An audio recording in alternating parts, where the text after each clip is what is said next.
Good evening and welcome to the Kirk of St. James. My name is Shauna Sullivan-Curley and I am the Clerk of Session here at the Kirk. We are very pleased to be presenting this fall a series of 4 heritage lecture talks celebrating 200 years since the founding of this congregation in 1825.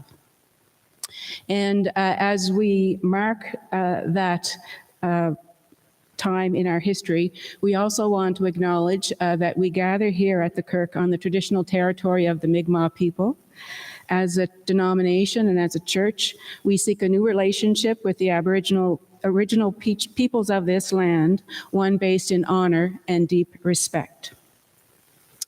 I want to thank the Kirk Heritage Committee for coming up with the idea of putting on this lecture series and also having set out the structure and the potential topics and speakers for the series. We greatly appreciate their suggestion that this be done this fall.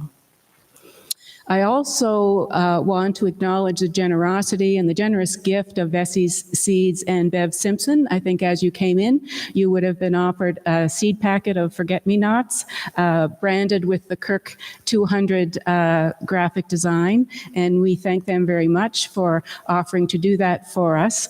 And we chose the blue flowers, blue being the traditional color of Presbyterianism, and forget-me-nots, given that we are remembering as we go through all of this. This evening, as we launch the lecture series, we're pleased to welcome Dr. Jack Whittock to give the first of 2 talks he will be giving in this series. And let me tell you a little bit about Dr. Whittock.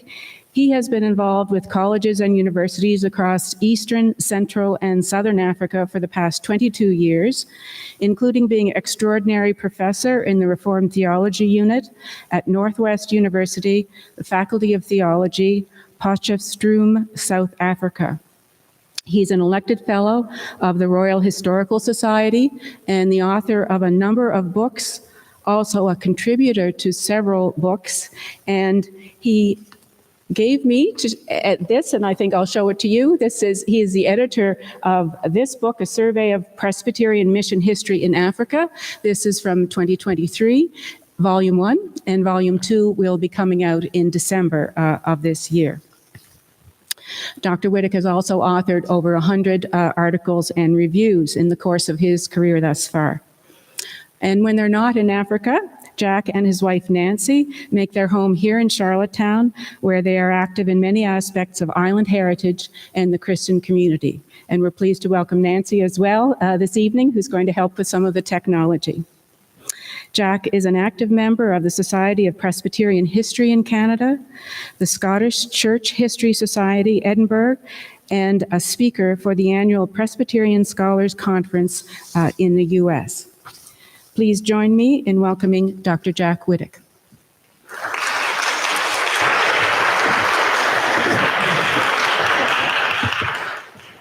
Thank you very much, Shauna, and I want to say thank you also to the team that are doing the technical support. Thank you very much, and to Nancy as well, so thank you for helping out. It is a pleasure this evening to speak to you during this 200th year in which you are celebrating the Kirk of St. James. And as we do so, I realize that we will start this evening perhaps in a wider sphere, and that it'll narrow down, and so I'm conscious of that.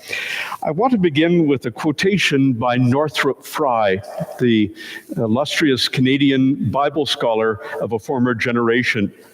Northrop Frye said this: "We are not alone. We live not only in God's world, but in a community with a tradition behind it." This evening, we will be exploring the tradition that is behind the various streams of Presbyterianism that you see in the title there, Streams of Presbyterianism. Who were these Presbyterians? And what I propose to do this evening is to give you a very broad painting of the various streams And so I won't include all the details because we can't stay all evening, but I'll try to give you a picture in a story form and a narrative so that we can all grasp that in some way. And also I would raise a question. As we're proceeding through the evening, you may want to think about your own family heritage, your own ancestral heritage, and say, which stream of Presbyterians did I come from? Or which streams? It may be a couple, or it may be none of these. And so I use that as a way to sort of enter into this so that we can all enter into the subject. In the first slide we're going to look at tonight, I call it the plumber's map. It's a story. You can't read all the names and words. Don't worry about that. It's a story about there was a young divinity student in Scotland, in Edinburgh, studying one day. And he was in the divinity hall and he looked at the wall. And on the wall, he saw a chart like this. He was sitting in his divinity lectures and he was confused. Why would they have on the wall all the engineer's layout of all the pipes in the entire building? And so he thought, he was sitting there in his divinity class and saying, that's the strange thing. Here is this picture of the plumbing of the building. And it's going this way and that way, and it's so confusing. Well, at the end of the lecture, he got up and he went over to look at it, and it said, the history of Presbyterianism, various splits, divisions, and tributaries. Well, it's a complicated lot, Presbyterians. And so this evening, what we're going to do is I'm going to try to simplify it, and I'm going to limit it to 7 streams of Presbyterians that make up the background of maritime Presbyterianism as we're coming here in this heritage evening. And if you sort of listen, you might hear the number 7 3 times. There are 7 cultures that will make up that. There are 7 different kinds of streams of Presbyterians, and there will be 7 different unions that will go into maritime Presbyterianism. So it's a wonderful thing to take that biblical number 7, the number of perfection, and see how it can work out. We're going to start then with our first stream of Presbyterianism, which takes us back to the 1750s. In the 1750s in Nova Scotia, we have the beginning of Presbyterianism in Atlantic Canada. The British had a plan, and their plan was they needed planters. That's the old word for colonizers, as you know. And in the 1750s, their plan was to bring in planters, as many as they could, from Europe. They had to be Protestants. And they brought in almost 3,000 in just a few years in the 1750s. You know them. They were the foreign Protestants. They were Germans from the Upper Rhineland who were German Reformed and German Lutheran. There were French Huguenots from the region of Montbéliard. And then there was a whole group from Switzerland, from the Dreiländereck, that is that tri-point where France, Germany, and Switzerland, right at Basel, all come together. And so there was a large number from there. And so if you look at the map, you'll see the yellow, the red, and the yellow again. All along that is where these folks came from. Many of them were Reformed Christians. And so they're going to play into our story this evening.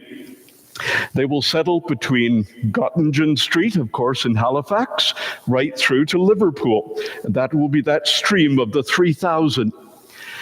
The Church of England will woo them into her fellowship, but many of them will not be wooed.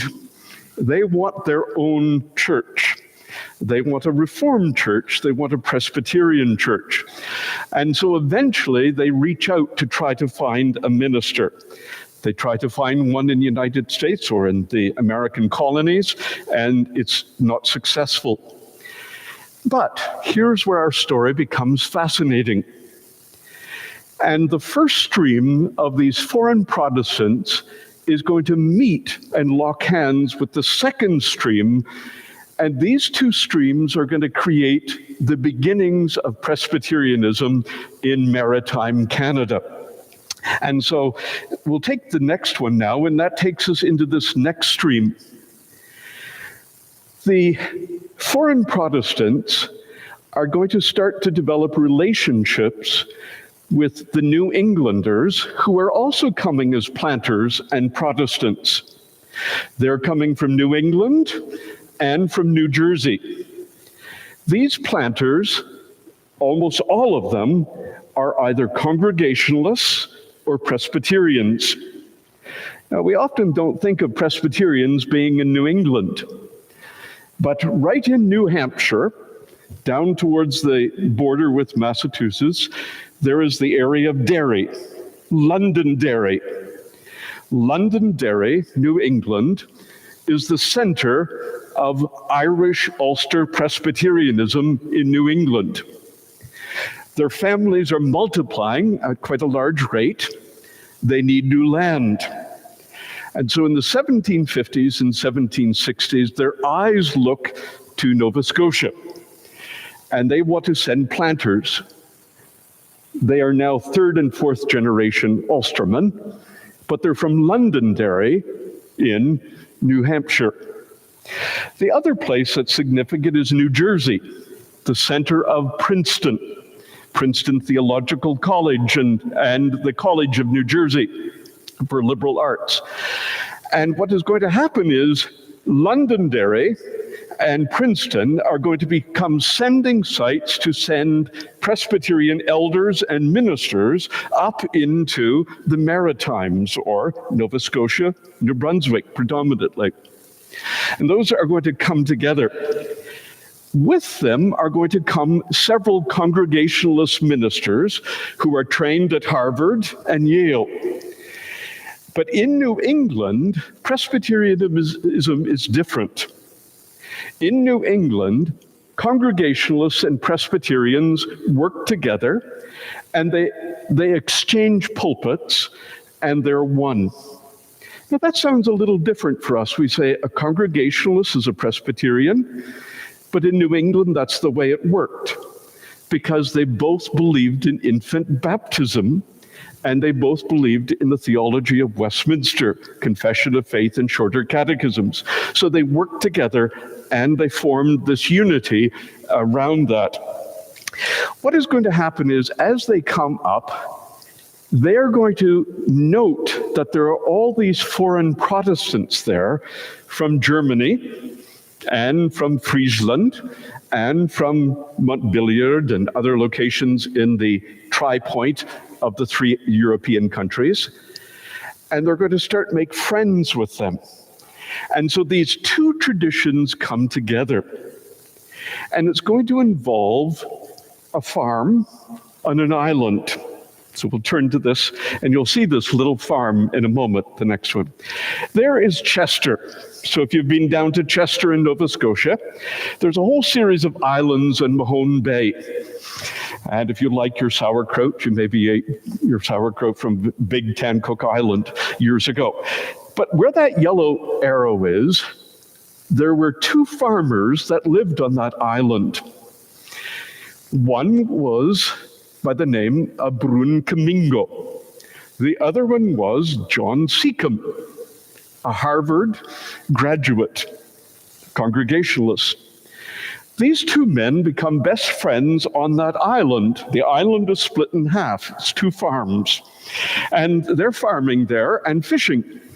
The one is a Congregationalist minister. The other one is German Reformed. And they hatch an idea. Well, if you can't find a minister, make a minister. And so the idea is hatched that he will start to train Brun Camingo. Now, sometimes history books tell you different stories, don't they?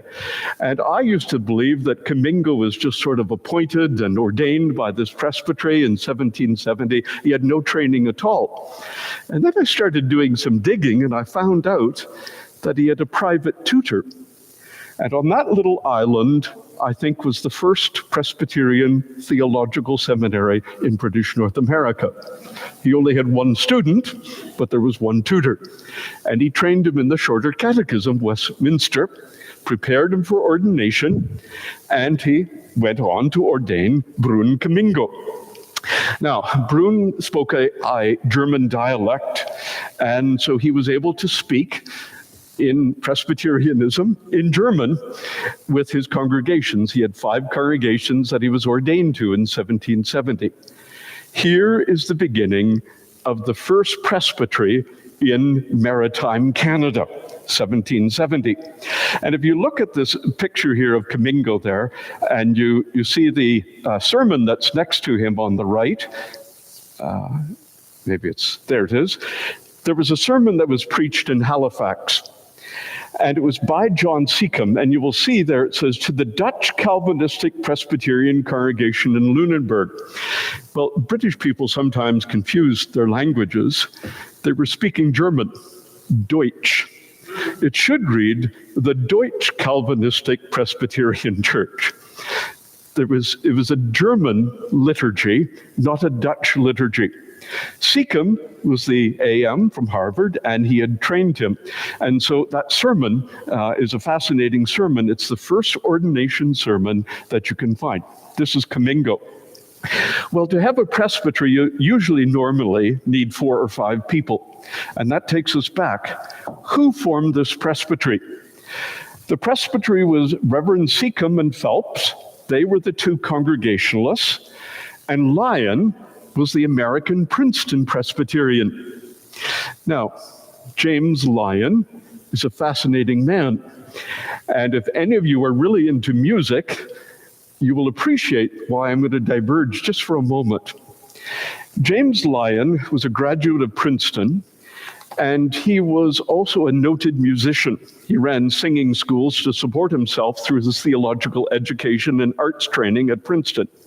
And in 1760, he printed and had published the very first American-produced and with American composition tunes for American Presbyterians songbook with tunes and words. If you can find a copy in someone's attic, you will be in the neighborhood of $25,000 American dollars. That's what they now go for. It's called Urania. It's a wonderful work. And note that he brought a few of them with him when he came to Nova Scotia, to Halifax, Truro, Onslow, Londonderry, and Pictou. Urania is Greek for heavenly sounds, to sing to God heavenly praise. So he was one of the men of the presbytery. The next one was Murdoch. Murdoch was an Irishman from Ulster, and he was an anti-burgher seceder. Now, here's the amazing story. 2 Congregationalists, an American Presbyterian, and an Ulster Presbyterian all managed to get together in one meeting and be friends and have peace. And they examined Brun Kamingo, they ordained him, and it was at St.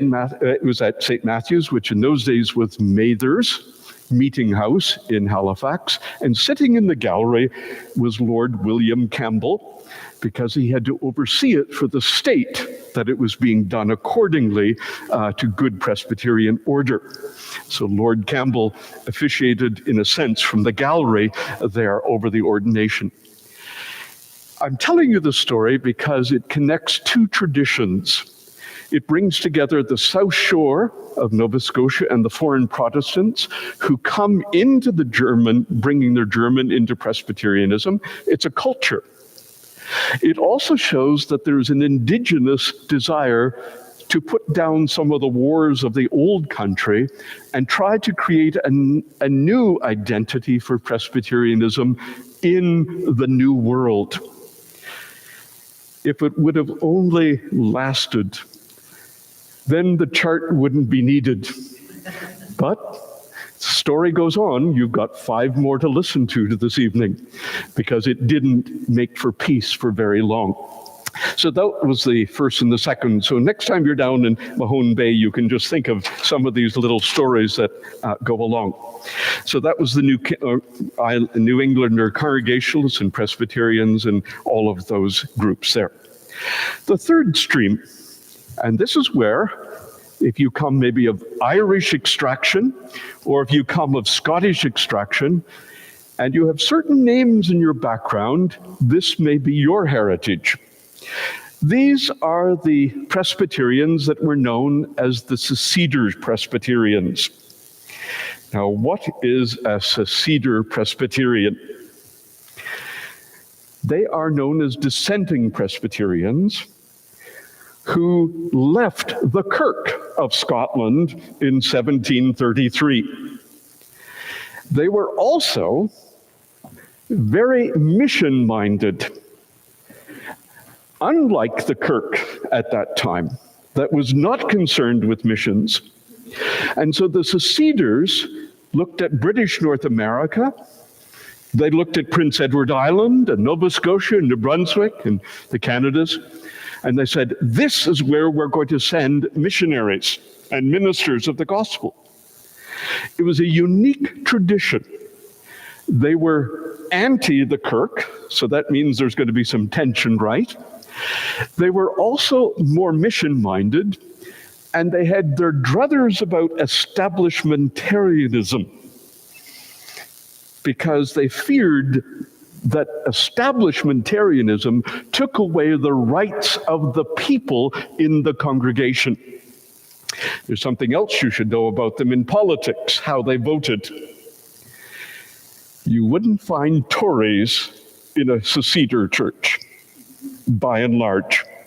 They were Whigs. They were liberal-minded.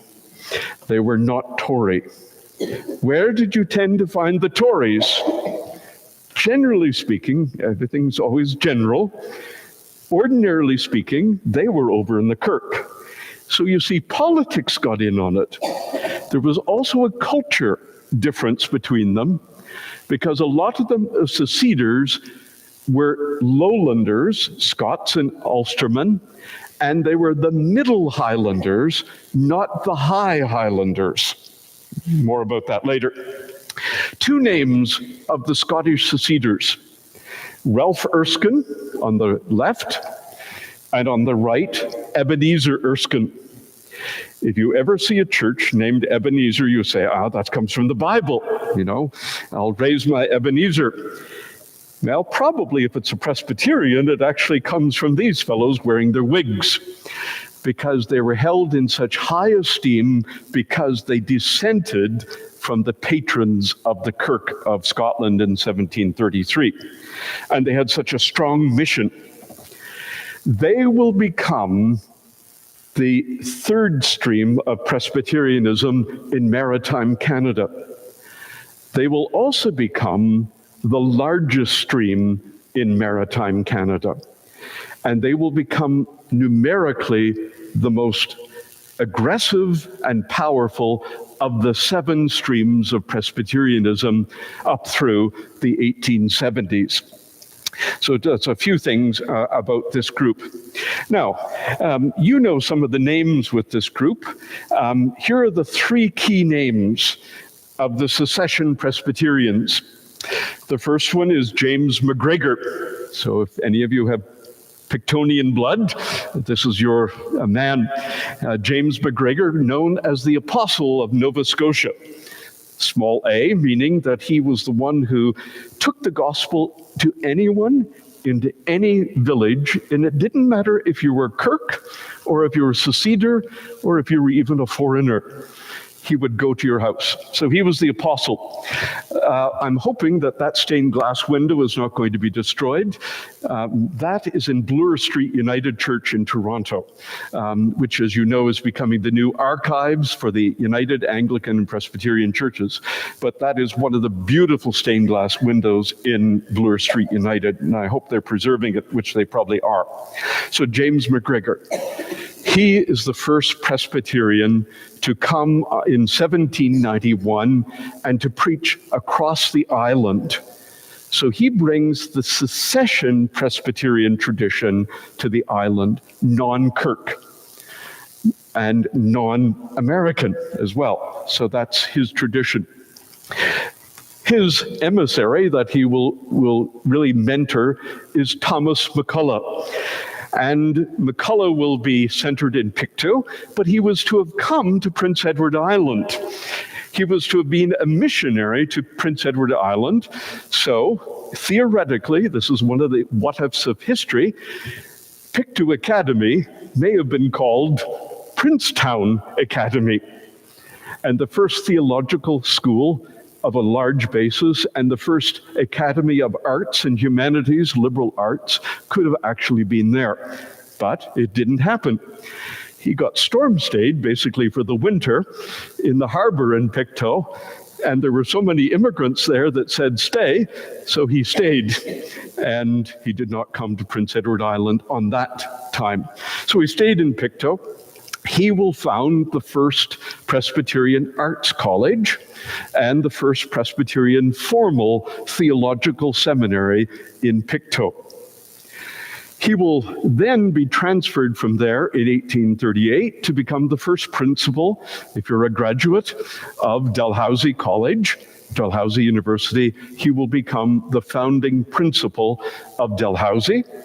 He will teach arts in the front, and then in his own living room of the principal's house, he will continue on teaching theology at Dalhousie. But not Dalhousie, in the principal's quarters. They continued on doing it, so it's an interesting tradition. Wonderful, amazing person, and if you have a lover of English literature, you'll know that he is a man of English literature. He wrote many books on that. One of them is Mephibosheth and the Stepshire Letters, so you may have read that if you're doing English in university. He also wrote a lot of lectures on Calvinism, of course, because he was a Presbyterian, and he wrote a lot of things that had to do with natural science, geology. He was fascinated with geology, and that's where the Dawsons pick up their learning and understanding of geology. Now, the next noted seceder makes it to the island permanently, and that's the one that maybe some of you are even related to or have connections to. He will eventually become Reverend Dr. John Keir. And I don't think there's any connection with the present Prime Minister of the United Kingdom. But anyhow, he will become the next. In terms of his position, he will become one of the first of the three settled Presbyterian ministers on the island. The first three are all seceders before the Kirk will become settled. And he will center his ministry in Princetown, Malpeque. However, he really has the nickname as well, the Apostle of Prince Edward Island. And his parish will go from Murray Harbor right through to Bedeque, over to Bay Fortune, up to St. Peter's. He is centered in Princetown, but he will preach through that whole vast territory, including Charlottetown. And we'll come to that because he had always had a vision that Charlottetown needed a seceder church. And so he was finally instrumental in persuading seceders to plant a church over by the public square. We'll talk about that a little later. I wish I had, but I've somehow misplaced it in my library. He wrote one book, which is very important. It was published in Charlottetown. It was the digest of all his theological lectures while he was the professor of sacred theology in Princetown and in West River, Nova Scotia. It's a wonderful little book, published 1857, and it is a synopsis of his Bible lectures, or his theology lectures, his pastoral lectures, and his church history lectures. In my estimation, it's the first full digest of theological lectures printed and published in Atlantic Canada. So it's a noted little work, and I'm struggling to find where my copy has gone to or vanished to. So that's Reverend Kirk. So those are the famous ones. You know this couple because they also come out of that Seceder tradition. And you'll recall that I said the Seceders were concerned for missions. So this stream of Presbyterianism is mission-oriented from the beginning, not just for PEI or Nova Scotia, but for the world. This man became passionate about missions, John Getty and his wife Charlotte, because he was a reader of the doings of the London Missionary Society. And he had two men that were constantly telling him to read things, John Kirk and Edward Pidgeon. And these men were feeding Getty this literature. Getty then offers himself to the secession as a missionary, and they, of course, are accepted, and they will go to Vanuatu, New Hebrides in the old geography books. So he becomes the famous icon. That is very significant. And eventually that's going to connect us to this plaque in your church. But it's going to take a bit of doing to get our story straight. So I'll just have to wait for that in a moment here, if you're okay on that. Next. The first three settled Seceder Presbyterians in the island then were Peter Gordon, who settled up in the area around St. Peter's Bay. Bay Fortune was his also parish, and over towards Cove Head. What you need to understand is that Gordon and Kirk are best friends. They went all through seminary together in Whitburn, Scotland, and they promised that they would try to look after each other. Gordon came first. He died within 2 years, as you may know, and Kirk came as his assistant to help over in Princetown. So there's a wonderful relationship between those two brothers. Next is Pidgeon. George Pidgeon is a name that we don't speak of much, but he deserves a place in Presbyterian history. He is a London Missionary Society missionary. There's your connection with the Gettys. And Pidgeon is stationed as the replacement for Gordon up in St. Peter's.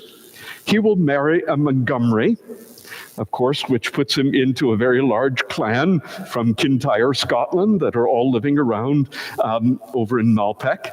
And it brings him very close to the island. But he's an Englishman. He was also a Congregationalist who was accepted into the Presbyterian Church by the Seceders. And he's passionate about missions. There's a bit of a cultural thing. This is my theory in reading the old minutes, that I think there's a clash between him and some of his Highland Gaelic parishioners. He is a Congregationalist from Yarmouth in southern England who has become a Presbyterian. And culture affects things, right? It did with the book of Acts, chapter 6 as well. So we see these things happening. He eventually will go to the Bay of Chaleur, and then he'll come back and he'll live beside Getty and retire there and die there on a farm up in New London. So those three are sort of the foundation stones of the secession movement. 1821, they have grown large enough that the first presbytery of Prince Edward Island is formed. It's a secession presbytery. The Kirk is going to have to wait another 10, 12 years. They're a little slower because their tradition wasn't quite as mission-minded at that point. They're going to catch up to them, but it's going to take time. So the Seceders formed their independent presbytery that's connected to the Synod in Nova Scotia in 1821 as the United Secession Presbytery here of Prince Edward Island. That takes us finally to the fourth stream. And you were saying it had to come. Prior to the 1820s, there were almost zero Kirk ministers in Atlantic Canada or Maritime Canada. Virtually no Kirk churches. If there was a Kirk church, it was functioning almost as an independent, quasi-independent church, no presbytery, no synod, may not even had a minister, but the people said, we're Kirk, we're establishmentarians, and we're not seceders. Or we're not like those American Presbyterians from Londonderry, New Hampshire. So they saw themselves differently. And they had the sense that they were co-establishmentarian. And if you think about that, here are the origins of the Kirk of St. James. It's establishmentarian with St. Paul's, that the two, in a sense, function very much together until it's time for the Kirk to be able to have its own separate building. But there's that sense of co-establishmentarian between the Church of England and the Church of Scotland. Just a little side note. Guess what happens to all the foreign Protestants of the South Shore? When Comingo dies, eventually, within a few years, they will get a Church of Scotland minister, and they will all switch over to the Church of Scotland. So all the foreign Protestants en masse become Kirk. 1843 comes, and they all leave the Kirk, and they go Free Church. So it's a going back and forth. So you know how it gets complicated as these things happen. Why in the 1820s does the Kirk start to take off on Prince Edward Island and begin to plant what I call two mother congregations across the Hillsborough? One east, one west, in a sense, if you think about it, strategic. Why? Two reasons. You have to have enough immigrants with some colonial patronage, and there needed to be a new mission formed in the Kirk. The new Kirk mission that was formed in 1825. Aha! It's the 200th anniversary of the Glasgow Colonial Society for Colonial Missions. And from 1825 to 1843, the Kirk will grow and expand. Why? Because the money of the Glasgow Colonial Mission Society is coming from Glasgow. It is helping to give grants. It is helping to recruit ministers, pay part of their stipend occasionally, to pay their transport. You need someone helping. The Glasgow Colonial Missionary Society is an independent mission of the Church of Scotland, which in 1840 will be eventually moved over officially and become a church mission under the General Assembly of the Church of Scotland. But it's going to take 25 years almost for that to take place in a homogeneous way. And that's part of the reason. If you look at your history, that 1825 is critical because it puts it in the framework of the Glasgow Colonial Society. And they are going to help recruit ministers, such as Reverend McIntosh, to come here. So that's critical to see the chronology here. I think there's also a strategy that begins to develop. St. John's Presbyterian over in Belfast is Kirk. St. James the Kirk is on this side. It's fascinating. The other churches that will emerge as almost daughter churches will often be called saints as well. St. David's Church of Scotland in Georgetown. St. Columba's eventually out in Marshfield. St. Andrew's over in Harrington. So you see this commonality that begins to develop. Seceders tend not to name their churches after saints. It's just the way it is. And others. So it's a fascinating little perspective that you begin to see. So we come and we see this sort of emerging at this time because of this. Sure enough, eventually, you will see in 1833, the Kirk, now in Atlantic Canada, Maritime Canada, is now structuring itself. It forms 3 presbyteries and a synod. The Presbytery of Halifax, the Presbytery of Pictou, and the Presbytery of Prince Edward Island. And so you'll notice the structure is there, the development is there, and they're beginning to move forward. And the mother churches, basically these two, St. John's, St. James, have their outlying mission posts, which will eventually become organized congregations, but they are mothered along, they are nurtured, and they are brought to fruition. I thought I would just pull out a couple key leaders for Kirk Presbyterians here on the island that passed through. One was of a good standing and length of time, the other one shorter. Principal Snodgrass, who was here first as a missionary, and then he eventually was inducted as the minister. Principal Grant, not technically a minister of St. James, but his roving parish was way down in Georgetown at St. David's, over in Marshfield, and then over in Harrington. Imagine trying to do that one on a Sunday or two.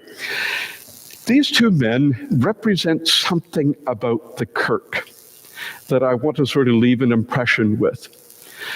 Snodgrass, he is a supporter of the opening of the YMCA, the first in Charlottetown. So that tells you something, that he is also concerned about the outreach of the community. Second thing is, the Kirk does not establish a theological college in Eastern Canada. The Secession does, and the Free Church do, but not the Kirk. So the Kirk has a problem recruiting ministers. They have to find a source, and their source that they find is, well, bring them from Scotland, but bring them from Kingston. So establish the Church of Scotland University and Seminary, Theological College in Kingston, Upper Canada. And so that will be looked to for future recruits, to send them from the east up to Kingston to be trained and then to return, hopefully. And that's always the question. So Snodgrass will become part of that. He will become the architect of leading it forward through terrible financial crises. Principal Grant, George Munro Grant, very noted name. And he is just 2 or 3 years on the island, but he will come back on the island. It's very interesting. He serves in those 3 churches, which will become eventually organized, Kirk, and well-established. He is a very fascinating man because he tries to keep peace with every camp he can. He grew up in Pictou. He was raised as a Cedar, but he becomes a Kirk person by conviction in the family, and he's trained in Scotland, in Glasgow, so he becomes identified with the Kirk. He tries to build bridges wherever he can. So that's the one thing you need to remember. And when he comes back on the island in 1871, very interesting who he's preaching for.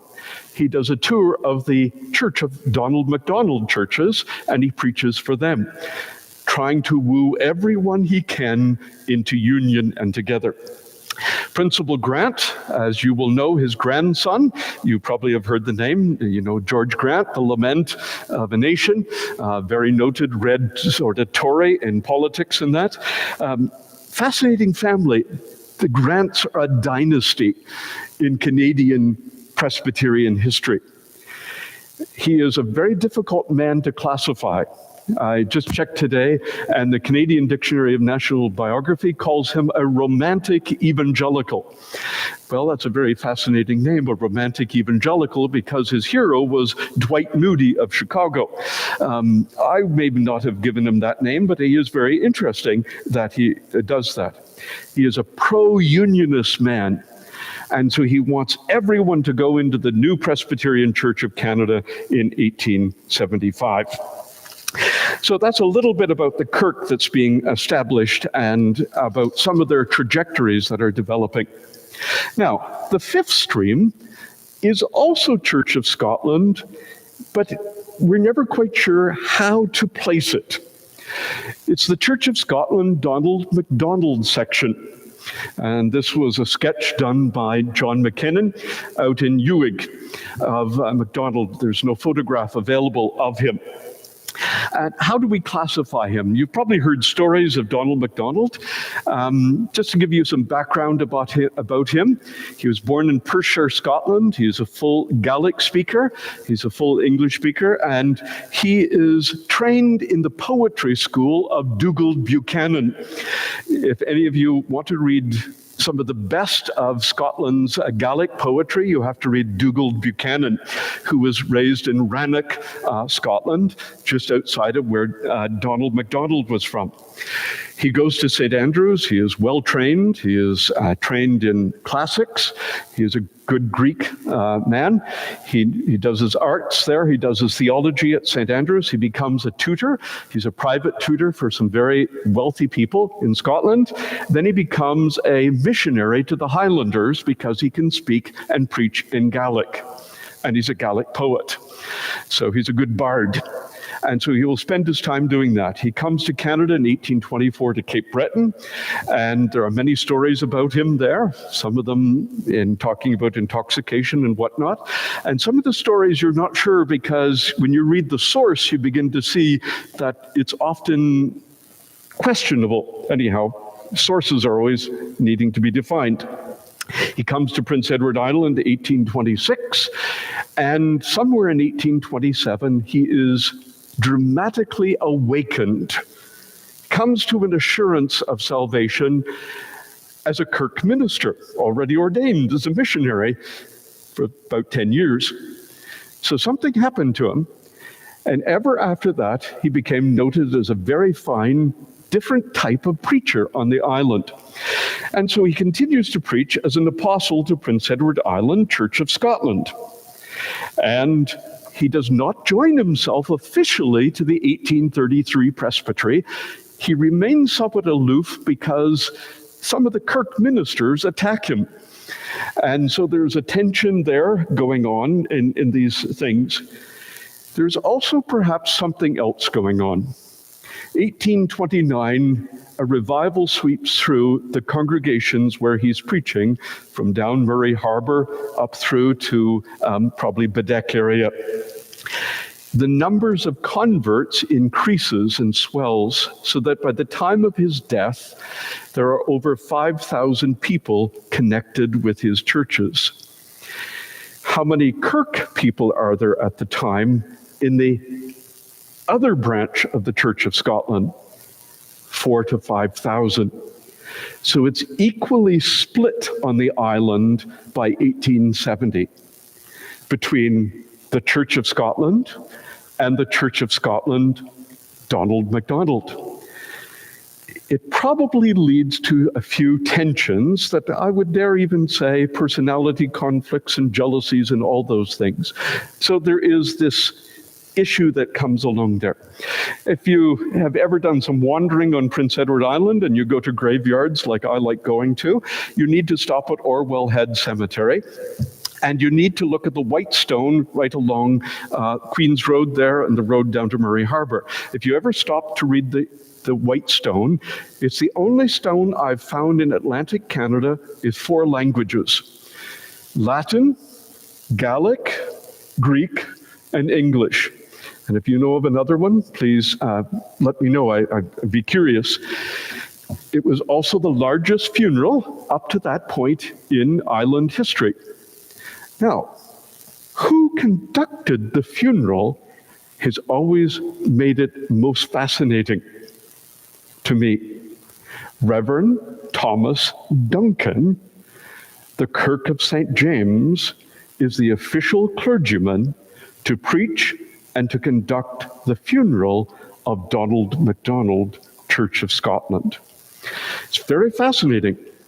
When Donald MacDonald, before he died, he could no longer baptize children, and he said, "Go to Duncan, Reverend Duncan, to have your children baptized." It was very interesting that Duncan seemed to be able to pull MacDonald back into this fold, and he was trying to woo the 5,000. It's fascinating. Right in the old building of St. James the Kirk in 1858, when the synod of the Kirk of Scotland, Atlantic, was reconstituted because it died in 1843 for 10 years, and then it had to be resurrected again after they got enough ministers from Scotland to reconstitute it. Donald MacDonald is brought to the synod with open arms. The moderator introduces him. He sits in the kirk in the very front row, and he has him speak, and he commends him to the synod meeting of the Church of Scotland. And it seems by that time there was some kind of a healing going on, because there was another division that took place in 1843 with the Free Church leaving the Church of Scotland. And so now it was time to start the healing process. And the man's name, of course, who is above the communion table, will be part of the story here. So we'll come to that just next year now. John and Euphemia Goodwill. Sorry, I apologize. Maybe someone here has a better photo of Euphemia. That was the best I could find. John and Euphemia Goodwill. Now, note the caption.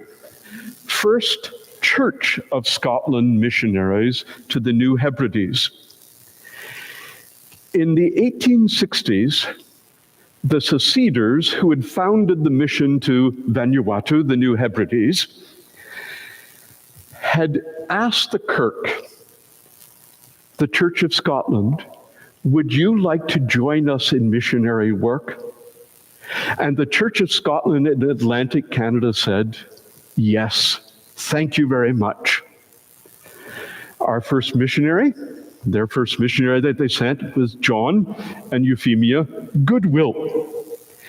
And so what happened was the secession Presbyterians joined hands by secondment of the Church of Scotland Presbyterians of Pictou, and joined them by welcoming a Church of Scotland missionary, and he didn't have to change his affiliation.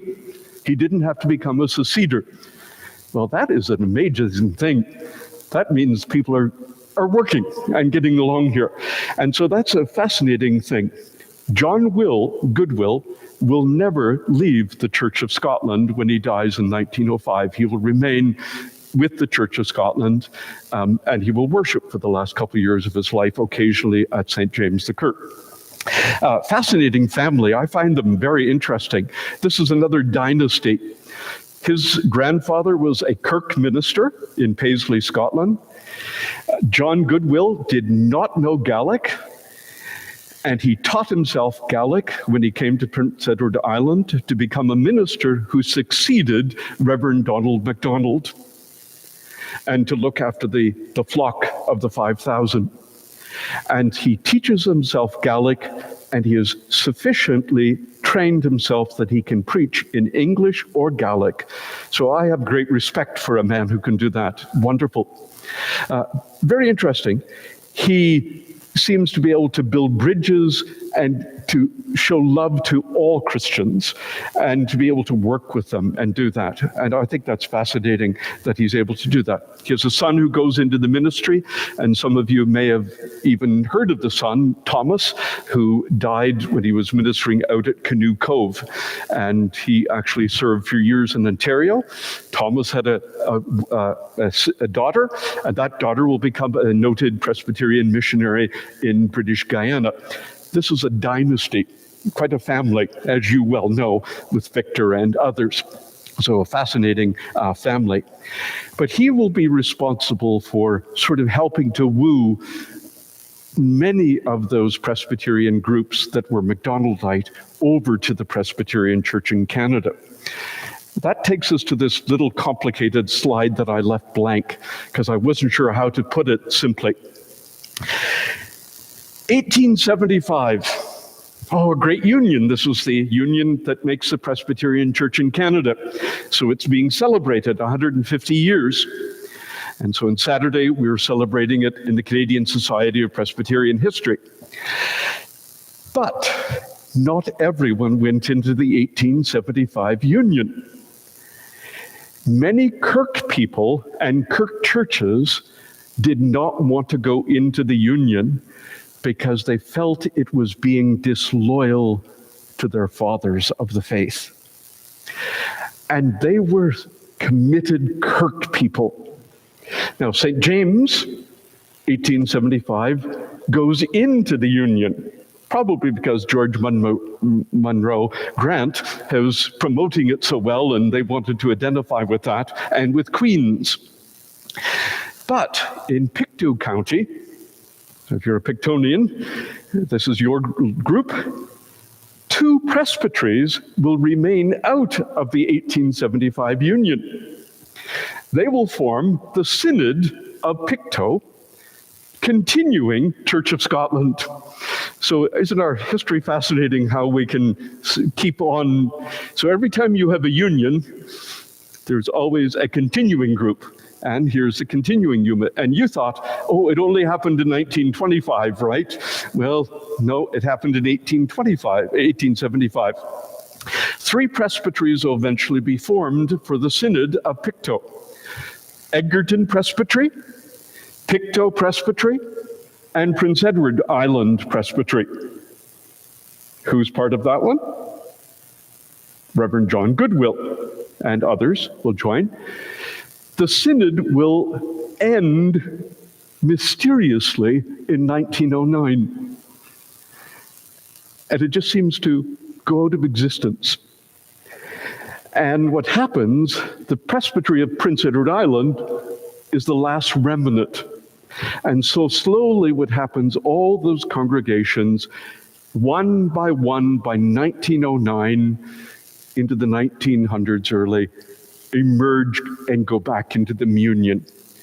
Because many say the old fathers are now gone. And so the memory has changed. Now, you can take it as you want there. That's how it happened. And so it's a fascinating group. I was working with one of the writers who, in the Canadian Society of Presbyterian History, there was a fine article done on this group because no one ever talks about the Synod of Pictou that lasted from 1875 to 1909. It's one of the untold stories of Canadiana history. Okay, we're almost there. Next one. We come to Stream 6. Presbyterians are complicated, just like the plumber's map. This is the 6th stream. Now, on Prince Edward Island, there were virtually none of these types of Presbyterians. They were Nova Scotia and New Brunswick. And at their heyday, there was about 3,500 of them in New Brunswick and Nova Scotia. And they are known as the Covenanters or the Reformed Presbyterians. Some of you may have heard the name Eldon Hay. He was a historian who taught at Sackville in Mount Hay. It's called the Chignecto Covenanters. It's a regional history of Reformed Presbyterianism in New Brunswick and Nova Scotia. And it's a fascinating book, and it's very well written. Who are these Covenanters? Well, they were Presbyterians who said, you can't vote in an election. Because if you vote in an election, you're voting for an uncovenanted king and an uncovenanted federal government. Because the government must be in covenant with Jesus Christ, and it must say, we uphold the true faith. But the king wasn't saying that. And the federal government wasn't saying that. Therefore, you cannot vote.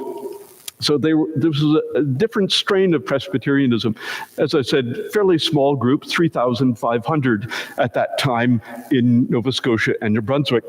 Anytime you pass along by Murray Corner Beach, just look you'll see an old cemetery. There was once a church there, and there was a whole series of churches all through there, down to Sackville, Amherst, over all along Pugwash area, down through the valley of Kentville, Cornwallis, Horton, that whole area. Very Covenanter country, and that's where you get this idea of the Covenanter churches and Grand Pré and all those things. It goes back to this movement. There was only one Covenanter who ever came to Prince Edward Island that I can find. His name was Alexander Woolston, and he went down to Murray Harbor area, and he was a pastor in the Presbyterian churches down there. He was an Ulsterman, and he gave up his Covenanter principles, and he said, you're free to vote. in the next federal election, you're free to do it. I'm not going to discipline you and stop you from coming to the communion table. So he changed his theological position. So that was the sixth stream. One more. The Free Church of Scotland, the seventh stream. So there's your biblical number 7. The Free Church of Scotland was founded basically by this one man, Thomas Chalmers. Thomas Chalmers was teaching at the University of Edinburgh, and he would lead what I would call the third secession out of the Church of Scotland, out of the Kirk. What was it over? It's always over the same issue, usually, in Scottish church history. Patronage. The right of the congregation not to have a minister forced upon it by the landed gentry, the heritors of the land. Chalmers led the secession, and it became known as the Church of Scotland, free from the state interference. Still establishmentarian, but free of the state interfering. And so he led that crusade. It basically split the Kirk almost in half when he did that, and the others. The movement was so strong. There were other theological issues underneath it. What it did on Prince Edward Island was it split congregations apart, and you saw sections hiving off to form new congregations in towns and villages. There'll be centers for the Free Church. I won't go into all the details. One of the main centers would be Valleyfield. That would become known as the stronghold of the Free Church of Scotland in the east. Then other centers would slowly develop, and Charlottetown became a, quote, target area because it was the capital and it was viewed as the city center or the town church. And so it will become really a second key location for the Free Church of Scotland to develop. This decimated, as I said, the Synod of the Kirk, and it took several years for it to resuscitate and to develop again, but it will, and it did resuscitate. The Free Church of Scotland will immediately establish its own theological college on Garish Street in Halifax. And I wish I could have shown you a picture, but the best picture I could find was all the windows were smashed out of it. And I didn't think that was a good one to put up. But anyhow, they developed their college, which meant then they had a supply of ministers natively for the new churches that began to develop across the Atlantic region. And so within 10 years, you saw them as one of the strong streams coming together now. Numerically, in 1861 and 1858, let me just read the statistics.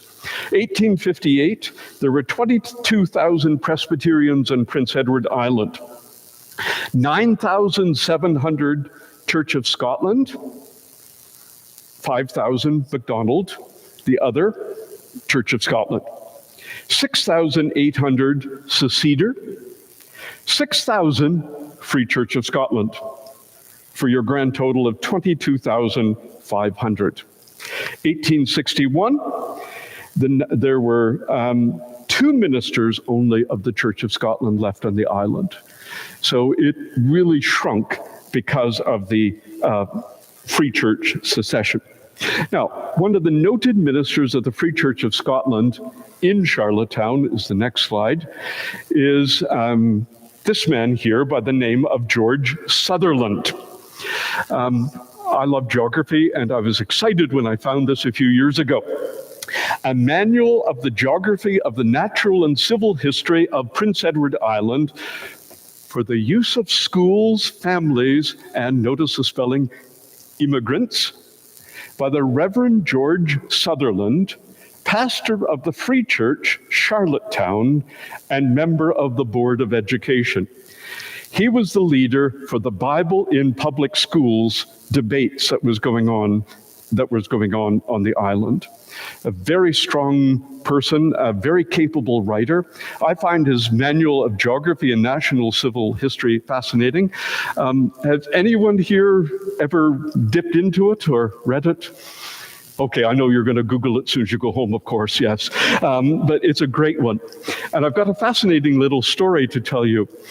A few years ago, we were on a speaking tour in Australia, and I was speaking in Sydney, Australia, and in one of the churches there, St. George's downtown and Castlereagh Street, right down in downtown Sydney, in this beautiful Gothic church. We were walking around the gallery, and there in the gallery was this memorial. And I just found it absolutely fascinating, if I can just share it with you. To the memory of Reverend George Sutherland, born in New Glasgow, Nova Scotia. Here we are in Sydney, Nova Scotia. I found this fascinating. Graduated from Presbyterian College, Halifax, so he's a free churchman.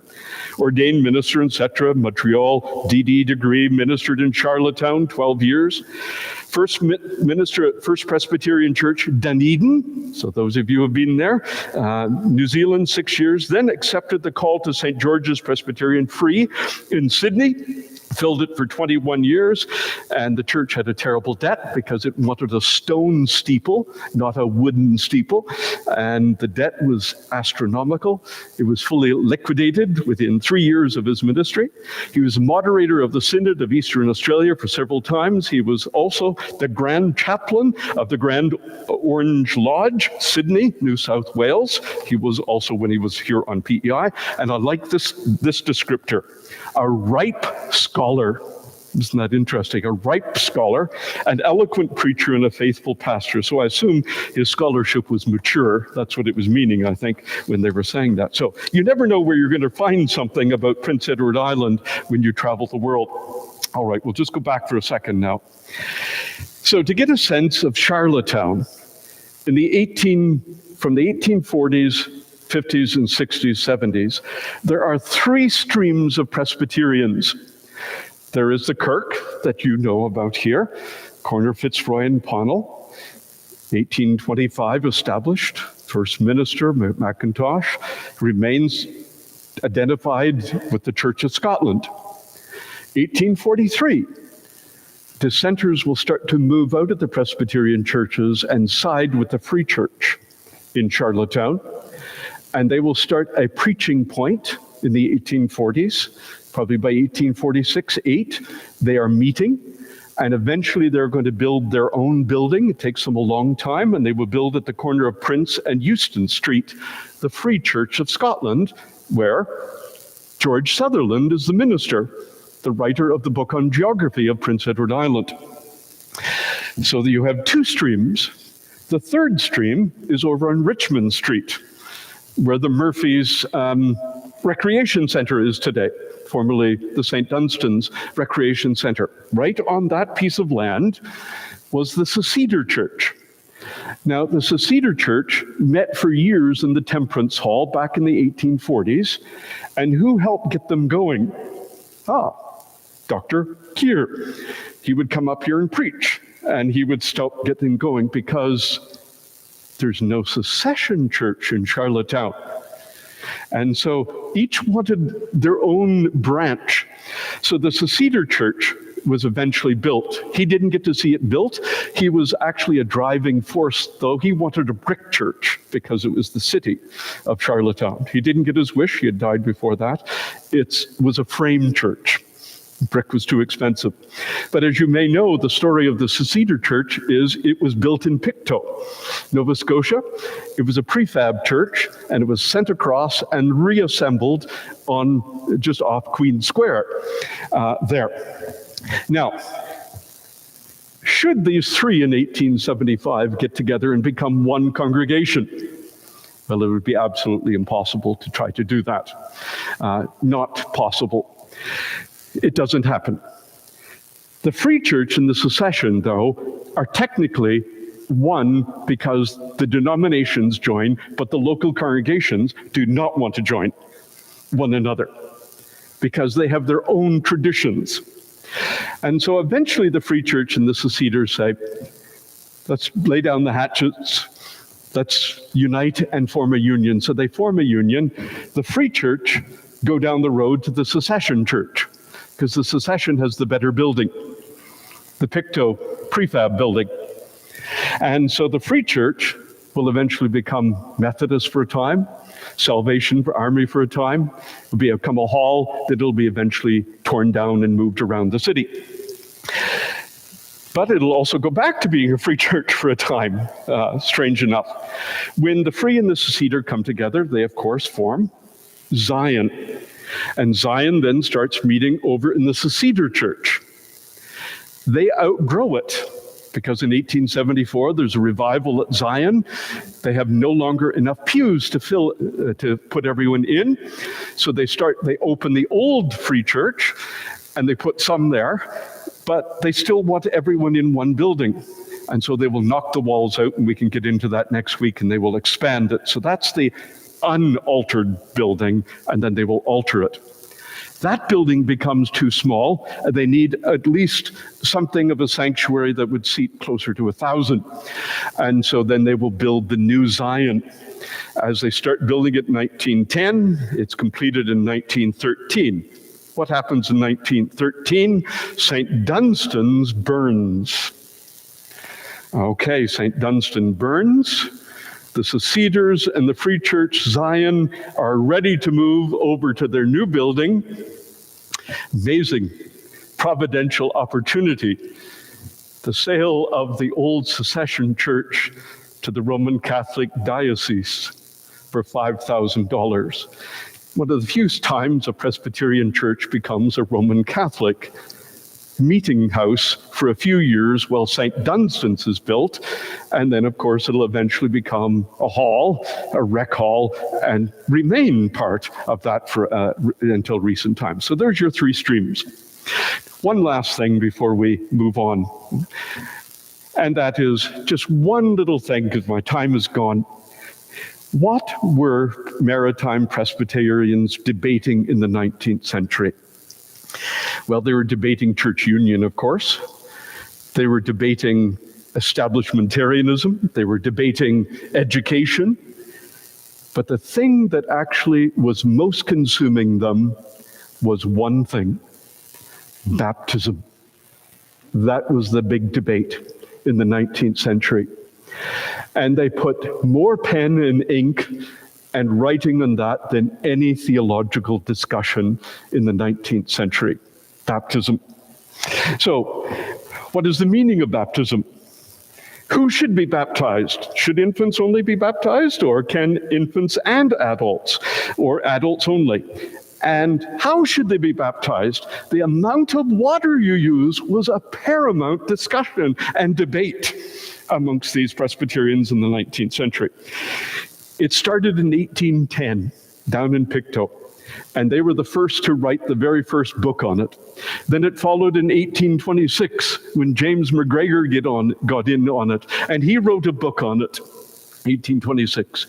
And then it went to town in 1837 by an Episcopalian low churchman over in St. John, New Brunswick, by the name of Reverend Gray. And he wrote a very brief few, 300 pages or so, on the scriptural authority of infant baptism. So the Episcopalians, the Church of England, and the Presbyterians got in on the act, and they joined forces because they had a common enemy. And I hate to say it like that, but it seems like when I read it. And so then you see the next book come along. Baptist Principles Vindicated, in reply to the Reverend J.W.D. Gray's work on baptism by Charles Tupper, the father of Confederation. Amherst, Nova Scotia, 1844. Then next you see Donald MacDonald got in on it in 1845, printed here in Charlottetown. Again, 300 pages. That's a brief work in all of these. He does his treatise. And then the next one was a Covenanter over in Cornwallis, Nova Scotia, William Somerville, another Presbyterian, Baptism Immersion, Not of God, Arguments Pro and Con. So you begin to see this is the topic. I've been saying for the last 25 years, I'm waiting for a PhD student to do a PhD on maritime Baptist controversy with Presbyterians, and not one person has taken me up. I said, there's 1,000 source pages that is at your disposal now that you can read, and you could do a great PhD thesis. Anyhow, this is fascinating. MacDonald's book is condemning, of course, Gray, not Gray, but Tupper. So these debates were just enormous debates, and there was very little left by the time you got to the end of the 300 pages about your opponent. Amazing. So anyhow, any of you want to take up the subject of baptism, you've got 1,000 pages that you can read. Friends, that brings us to our conclusion. What is it for next week? Well, the way you build a building and the way you worship come together. What you do with the pipes and organ, where you put a pulpit, how many tables you have for communion, what kind of cups you have, all of those things will begin to change the way buildings are built by Presbyterians. The language that you use inside the building will start to undergo changes. So, Lord willing, next week we will take a dip into some of those things. And I'm not sure if we want to have time for any questions, or if not, we can have them privately, whichever. But maybe I've overtaken my time a little bit here. Okay. Well, if you have a question, feel free, and I'll try to hear it, and we'll see if we can come up with something. Say a bit about establishmentarianism and establishmentarianism. I keep hearing that, but I don't know exactly how that fits into what you were talking about. I'm just going to repeat that for those who may be watching online. So the question is about establishmentarianism, and Daphne would like a little more information about that. She's familiar with the term, but is not exactly sure what it means. Okay. In the original Westminster Confession of Faith, it stated that the state had a covenanted obligation to the true faith. So it had to use the Word of God, the Scriptures, in formulating its laws in the land. And so in a sense, the Scripture becomes the mandate to the state to formulate a Christian state. The church also has obligations to speak to the state as a prophet. So when the church speaks to the state is to listen. And what you have there is you have two covenants by state and by church that are to work in unison to build the kingdom of God in the nation. And so if you think of it like this, Scotland under the covenanted faith with an established Church of Scotland is a Christian nation. And in that, what do you do then with the sense of toleration? What if there's another religion? How do you respond to that? So all of that becomes involved with this establishmentarian principle. Eventually what will happen, the establishmentarian principle will move towards toleration in the 19th century by 1900. And so you will see a shift that will take place. No longer is it only allowing one element of another religion to abide in your country, but you can have a multitude, and you will allow them freedom of their religion. You will also see a shift then in toleration. That's the key. The other thing is money. The establishmentarian principle believes that the state has should have a financial obligation towards the church to extend the kingdom of God on earth. Now, that establishmentarian principle means then, who pays the stipend of the local clergy? The state should have an obligation to that. The state should have an obligation in a new territory to provide a lot, a building lot, to establish the Kirk at the church free or close to free. So that sense of establishmentarianism is tied up with money. It's tied up with how you fabricate law, how you prophesy from the church to the state, and it's tied up with this whole idea that we're working in union. We live in an age where we have moved to separation of church and state, whereas the establishmentarian principle has no regard for that.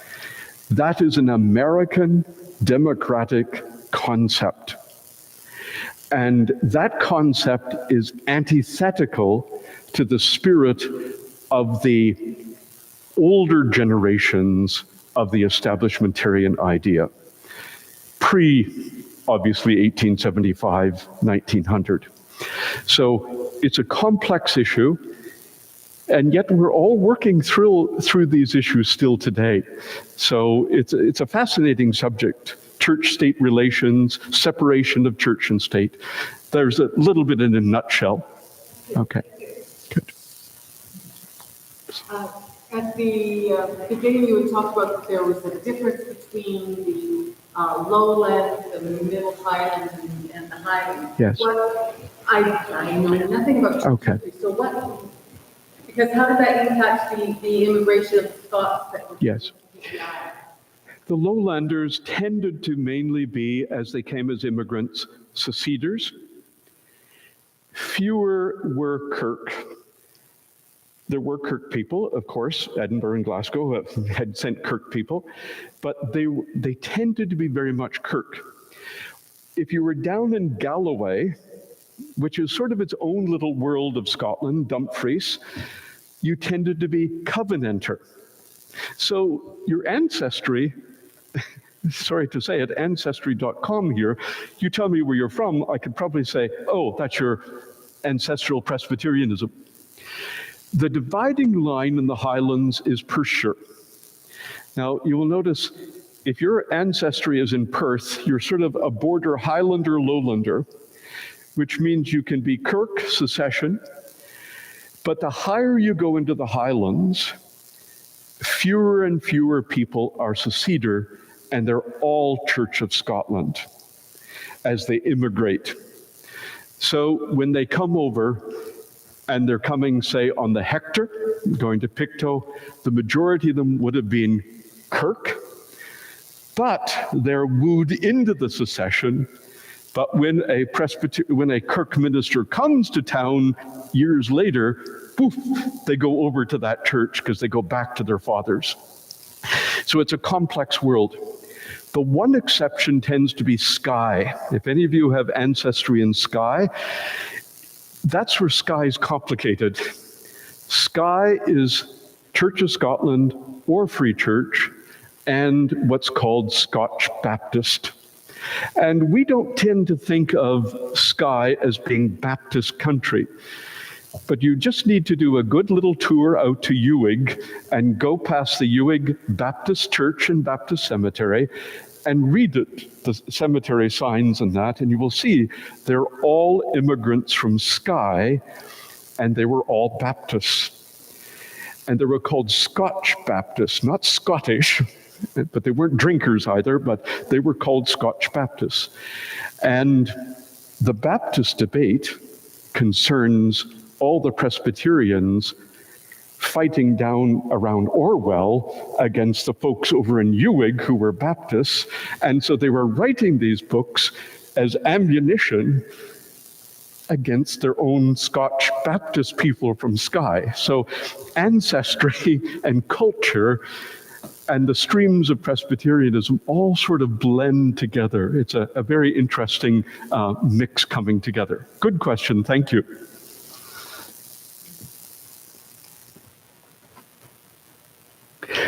Okay, thank you.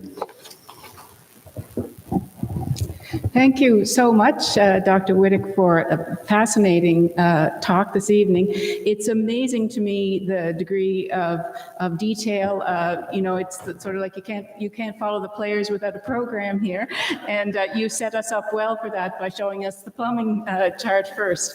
And what I certainly appreciate greatly is the wealth of your knowledge in terms of the bigger picture, but also the degree of knowledge you have on the regional and local level. And that's really wonderful for us to hear and to understand more about our history. So thank you so much for starting us off on such a great foot for this series. Thank you. And I do have a small token of appreciation for you, which I'll offer you.